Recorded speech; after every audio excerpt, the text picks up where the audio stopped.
obrigada, senhor presidente.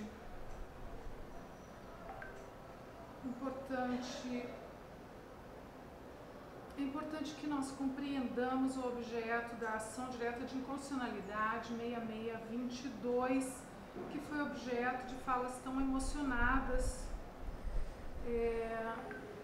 anteriormente.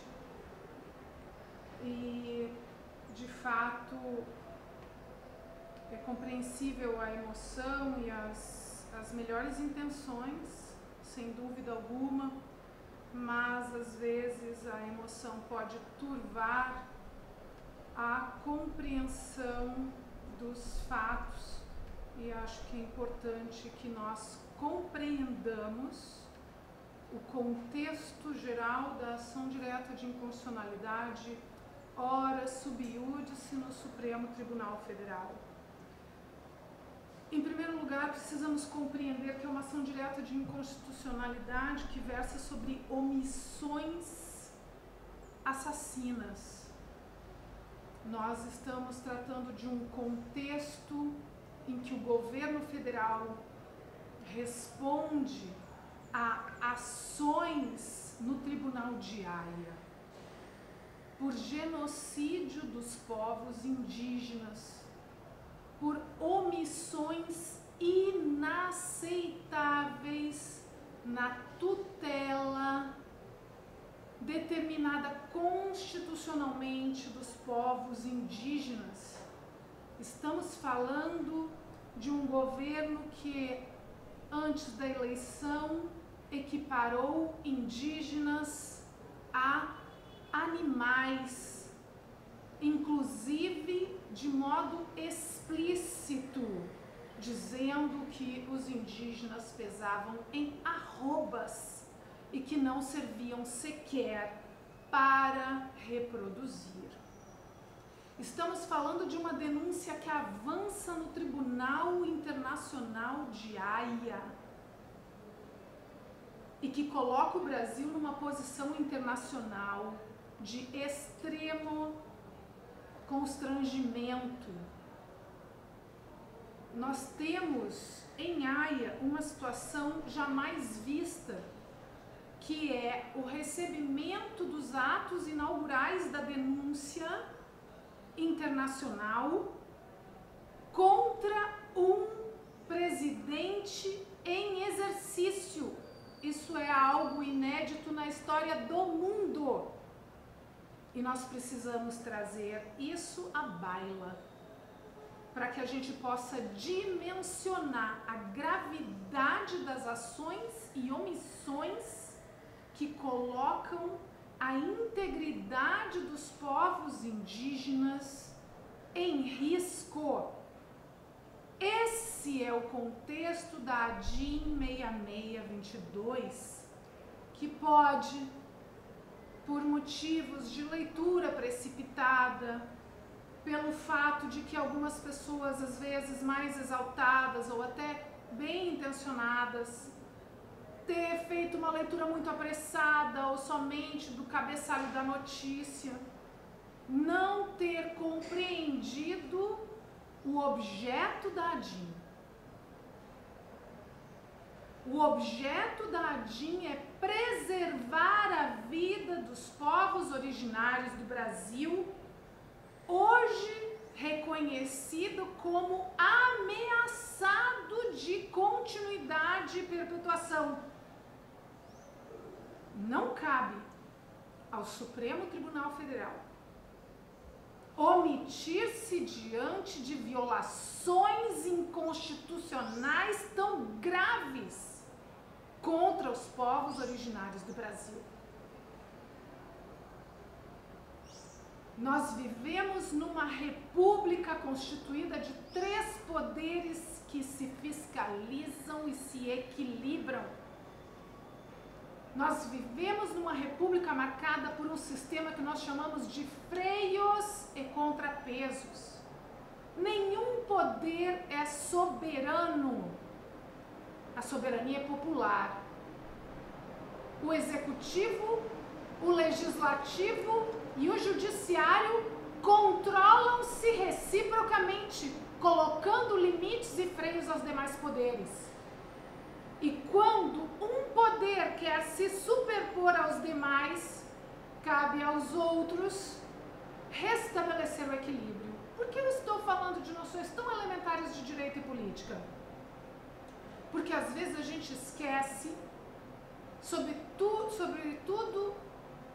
sob a égide de um governo que flerta com o golpe de Estado, que flerta com o fascismo, todo o tempo que o executivo não reina sozinho, e se ele assim o fizer, temos uma ruptura institucional, o fim da república e o fim da democracia.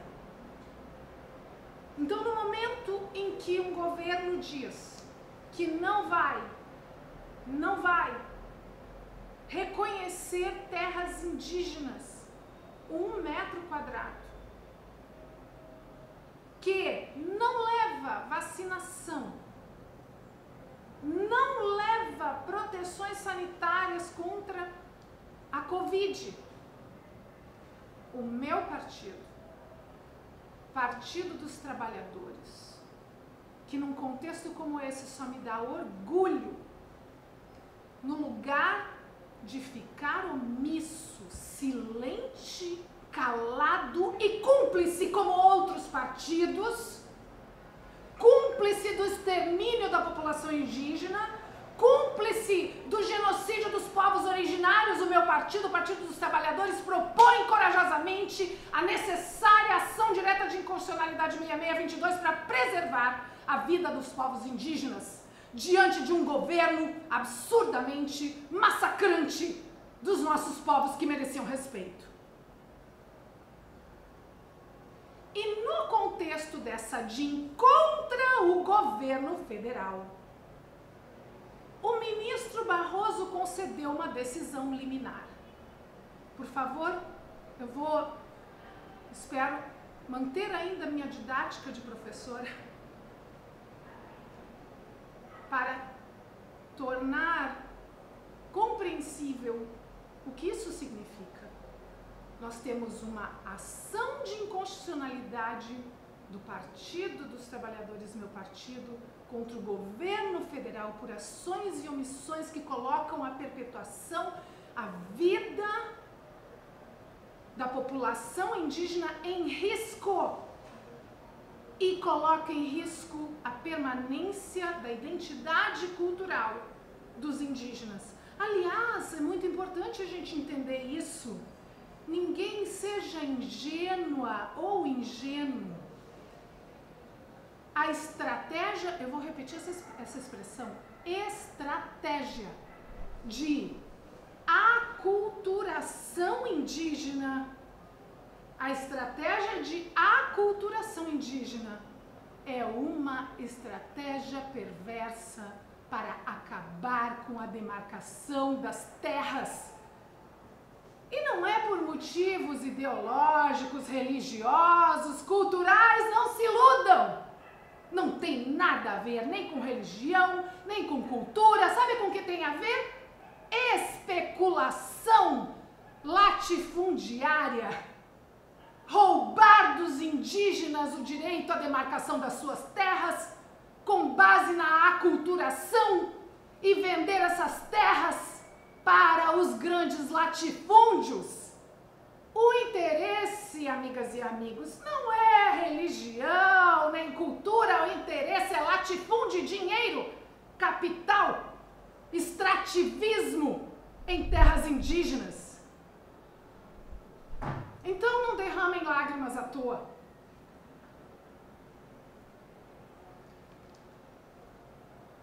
Nós estamos falando de preservar a cultura indígena, porque essa é uma forma de garantir a demarcação das terras indígenas e impedir que essas terras sejam devassadas pelo extrativismo e pelos grandes latifúndios. Não se iludam.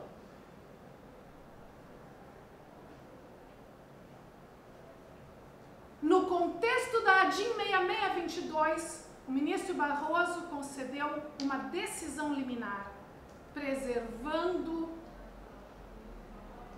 e aí é importante que nós tenhamos rigor conceitual, porque decisões judiciais são marcadas por rigor conceitual e porque, às vezes, a verdade depende desse rigor. Às vezes, nós desvirtuamos conceitos e desvirtuamos a verdade. Então, para restaurar a verdade, é preciso restaurar os limites da decisão proferida pelo ministro Barroso. Qual seja a de preservar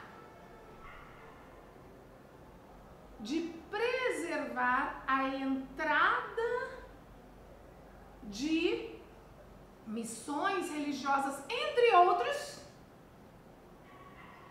em aldeias isoladas. Quem não usou a expressão isolada deturpou a informação, e de modo muito grave. Muito grave. Porque uma coisa é nós tratarmos de indígenas não isolados, indígenas que têm contato com outras culturas, outras religiões, outros rituais. Estes indígenas, já em contato com grupos sociais diversos, eles manterão os seus contatos. Então, por exemplo, exemplificativamente, se havia alguma missão religiosa, por exemplo, católica, por exemplo, evangélica, em contato com alguma tribo indígena, elas vão permanecer em contato. Ninguém vai ser proibido de dar continuidade ao trabalho que vinha sendo feito. Quem desempenha uma missão religiosa junto a tribos indígenas vai continuar desenvolvendo essa missão religiosa, não está impedido. A decisão do ministro Barroso sequer versa sobre isso. O que a decisão do ministro Barroso está fazendo é preservar as aldeias isoladas como parte de uma ação de inconstitucionalidade movida contra o governo federal por ações e omissões criminosas que colocam em risco a preservação das nossas comunidades indígenas e dos nossos povos originários. Então, uma vez que muitas informações equivocadas, parciais, beirando o erro, foram trazidas na tribuna antes de mim, inclusive citando pejorativamente o partido que eu orgulhosamente integro e tenho orgulho de ser do Partido dos Trabalhadores, porque meu partido não se omite, porque meu partido não é conivente e cúmplice dos malfeitos do governo federal que colocam em risco os povos indígenas brasileiros, a ponto de nós termos em Haia, no Tribunal Penal Internacional de Haia, uma ação contra o governo Bolsonaro em andamento pela primeira vez na história do mundo, porque nunca se viu uma ação, uma denúncia penal internacional ter andamento quando contra um mandatário em exercício. São tão graves os indícios de lesão contra os povos indígenas que o processo está tendo andamento no exercício do mandato do ex-presidente Bolsonaro. E enquanto algumas pessoas vêm para cá para bater palma para esse governo, o meu partido repudia qualquer ação que coloca em risco a vida dos povos indígenas. Então não adianta a gente ter um discurso e uma prática antagônica, porque a prática é a medida dos nossos valores. não os discursos. Meu partido está agindo em defesa dos povos indígenas. E por isso merece reconhecimento, respeito e aplausos. Muito obrigada, senhor presidente.